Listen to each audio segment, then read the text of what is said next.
Hey everyone, welcome back to the channel. Today, we're tackling a super practical topic: how to send XDC from Bitrue to your Arculus wallet in 2025.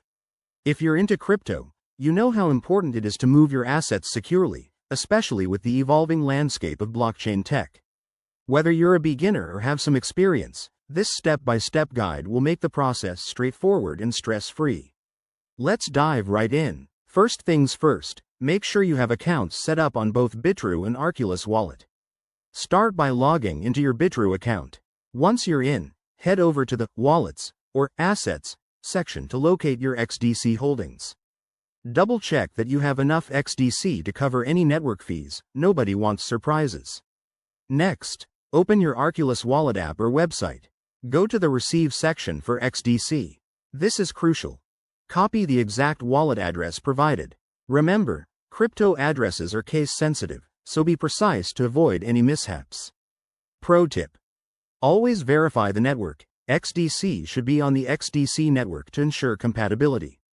Now, back on Bitrue, navigate to the withdrawal page. Select XDC from the drop-down menu. Paste the Arculus wallet address you copied, and enter the amount you want to send. Take a moment to review everything: the address, the amount, and the fees. Once you're confident, hit that Withdraw or Confirm button. After initiating the transfer, you'll get a confirmation email or notification. Transactions usually take a few minutes to an hour, depending on network congestion in 2025.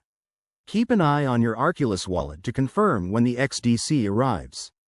A few quick tips to keep you safe: never share your private keys, use two-factor authentication everywhere, and always double-check addresses to prevent scams. If you run into any issues, check the Bitrue or Arculus support pages. There you have it. That's how you send XDC from Bitrue to Arculus Wallet in 2025. It's easier than you think once you get the hang of it. If this video helped you out, smash that like button, subscribe for more crypto tutorials, and drop your questions in the comments below. Thanks for watching, and I'll see you in the next one.